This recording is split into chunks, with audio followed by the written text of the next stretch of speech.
Sonam Wangchuk, welcome and thank you so much for giving me this opportunity to interview today. I'm sitting here in Leh. You are sitting in Leh as well, but we're not in the same room because of the coronavirus pandemic. And since you chose, to keep yourself quarantined in the place that you are because of the students that you teach, um, I appreciate that. But let's start with this question that entire India responded to your campaign on ban or boycott Chinese products very positively. We saw people on social media, we saw people talking about your slogan, boycott Chinese products. But one of the issues that has risen out of that campaign is that it is going to affect the livelihood of small traders, small shopkeepers, small businessmen who have had been selling Chinese products, Chinese imported products, and that can actually affect India's economy quite badly. What is your response to this criticism? First of all, I find it ridiculous that we say we find employment in trading Chinese goods when a decade or two ago there were 10 times more employment making those things in India. Think of all the toys, the bicycles, the shoes and shirts that so many Indians were making. All their employment went to China, and we are not worried about that. We are worried about the few employment in trading somebody else's products. This is like a warped view of what has. I mean, we are like suffering from amnesia if we think that we have always traded with Chinese goods and never made anything. So it's actually an attempt to bring back all the employment India always had of making things itself for itself. And perhaps now we can do it for the world also, because the world is asking India to please get your act together. We want to bring our factories into your country, but only if you are organized. So, this is an amazing opportunity not only to get back all the employment that India always had, but also the ones that China had gotten from around the world by being a manufacturing hub. So the whole world is asking and expecting India to provide an alternative. So I really don't see much wisdom in this saying. When we talk of alternatives, what are the countries you're really looking at? Because China is not only the biggest mass producer of products in the world, but it's also a huge, huge market. Compared to China, what are the alternative countries, alternative markets where India can go to or can bring in investment from? I'm right now talking about market for products, or are you talking about investments? I'm talking about both Yeah. Indian products going to foreign markets and foreign investments coming to India. So as for products, out of the 7 billion people, India and China make maybe two and a half or so. The rest of the five are there for us to take our products outwards if we wish. But for me, ecologically, environmentally speaking, I'm happy if we just made things for ourselves. So am I happy for each country making for themselves locally, so that we don't have to move things across the world, polluting the air, the water, and the land. Yeah. So if we want to go global, the whole globe is, looking for alternative manufacturing. Now, regarding investments, also, unlike in the past, today people around the world are wary of China, are apprehensive about its expansionist, moves. It's not hiding its intentions. So people around the world, particularly the the most advanced countries are looking up to countries like India to provide alternative. And if only challenge and only um, you know the problem in this is India itself. The world wants to give India all the manufacturing and all the business that it wants. If any stumbling blocks, that is our own, systems, our own efficiency, and so on. So if we get our act together, countries like Japan desperately want to get out of China. They don't want to have anything to do with China. Korea, exactly the same. America, very much the same. Australia, oh my goodness, they are completely at loggerheads with China. UK, most of Europe, what do you want? And you still, I mean, people still think without China, how can we live? It's So, if I could ask you, push you a little further, what is it that makes India so complacent or makes it so lazy or even lethargic? Why are we not getting our act together? What is it that has prevented India from marching ahead? So if you ask me personally, I have no problems with how India is. Actually, the rest of the world should also be somewhat like how India is, not disorganized, but not very greedy and not very materialistic. I would rather like everybody to be content and happy with what they have. That's how the whole world should be. So India needs to make up its mind. If it values its approach to life of being, happy with little, that's a great thing. That's beyond the most modern uh, country or philosophy. That's postmodern.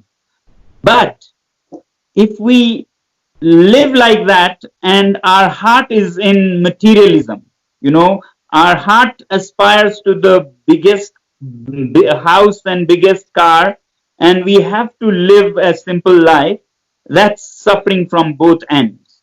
So either you want to go materialistic like China or many of these Western countries, then you have to get your act together. You have to be organized. You have to be hardworking. Whether it will give you happiness or not, I cannot say, but you have to adopt those ways of life. But personally speaking, I think the whole world needs to slow down, relax a bit, like COVID helped us do, and stay happy with little, and thereby be happy and live and let live. Let the birds and bees and plants, trees all live happily. So I have no problem with that also, but we need to make up our mind. I understand that, but let's look at this issue also pragmatically. India still has a certain level of poverty. We still have massive unemployment. We have people who are looking for livelihood as agrarian economy is sliding. Uh, so, on one hand, I completely agree with you that we don't need to follow the Western style of, greed and corruption and going after the materialistic life. But on the other hand, we have the 70% population in India who are living with minimum basics of life. Uh, don't you think India as a state, as a society, has responsibility to improve their standard of life? For that issue, what do we need to do? Totally. I totally agree with you. The question is more of equity than of wealth. There's a lot of wealth in India, but it's very inequitably distributed. So therefore, we need to have better systems. Even if we want to, I would always say that we need to create a new path for the world to follow rather than be a Y or Z in the race that they have created. So even in this new path, I don't think anybody who is hungry or sick or cold is contented or happy. That I wouldn't. You have to reach a certain level where people are free from sickness and hunger and so on. But beyond that, money does not work. Beyond that, having 10 pairs of clothing and 10 meals a day actually kills you more than helps you. Yeah. So we need to equitably distribute our wealth, as is a tradition and ethos in Indian tradition. So I would, mm, well, maybe not so practical seeing how things are today, but there needs to be a more equitable system where people understand that material satisfaction ends, and beyond a certain level you have to get more satisfaction from helping others. Yeah. And that's where taking care of the, I would say, roughly 30% who live in very harsh conditions comes. So for successful people in India, I would think success is more in what they do for the remaining 30% than how many buildings and properties they keep amassing. So this is the path we need to show the world also. And it's, I mean, I can tell you that Buddha, 2,500 years ago from India, told the world that for a man, success is more in uprooting a single desire than in fulfilling 1,000 desires. Yes. A man who can do that is more successful than the one that fulfills 1,000 desires. And that's what we are chasing today. But the problem is that after the 1,000th desire, there is the 1,001st and the second and the third, and it never ends. Whereas if you can take inspiration from our past and traditions, you will learn to be happy, and even happier by making others happy. But I really, for those of your viewers who think, Buddha and Rama are gone, I'll quote from modern economics. Modern economics, there is a theory called the law of diminishing returns, Absolutely. which means that the first pair of shoes gives you absolute satisfaction because you would be walking on thorns and gravels. But the second pair of shoes, not as much. Third, not really. By the 10th or 11th, it hardly gives you any satisfaction. But there is a big but, the Indian touch to that. If you give that 11th pair of shoes to somebody who has none, you are the winner. Then you have 100% satisfaction to somebody else. So even modern economics would come to this. Absolutely. Now, coming to Buddha, I'm going to bring in the issue of Tibet. I'm going to ask you, do you support Free Tibet movement? A lot of discourse on Free Tibet movement has been revived in the last few days. And we also hear that Tibetans in Ladakh, for example, are now openly saying that this is a critical juncture in their history, and they feel that they are closer to the fulfillment of Tibet as an independent nation. Do you think that optimism is really based in reality?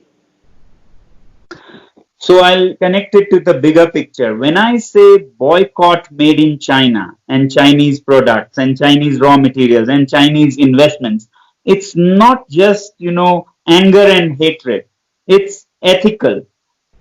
Any source that is a violator of rights of others, you should give up. Just as people gave up products made with child labor, violation of child rights. You gave it up, even if they were cheaper. Similarly, I have always been saying that Chinese products need to be boycotted because of these reasons also, ethical reasons. You can care about child rights and animal rights, how about human rights of the 6 million Tibetans, of the 11 million Uyghurs? So, definitely for these reasons, the world, the whole world, needs to use the same wallets that made China so powerful to bring it down so that countries like Tibet, who have been unlawfully occupied by China, are given freedom. Not only Tibetan Uyghurs, but I would say the 1.4 billion Chinese people are also bonded laborers there. So definitely Tibet, by all means Tibet, but even the 1.4 Chinese people need and deserve freedom. Thank you so much.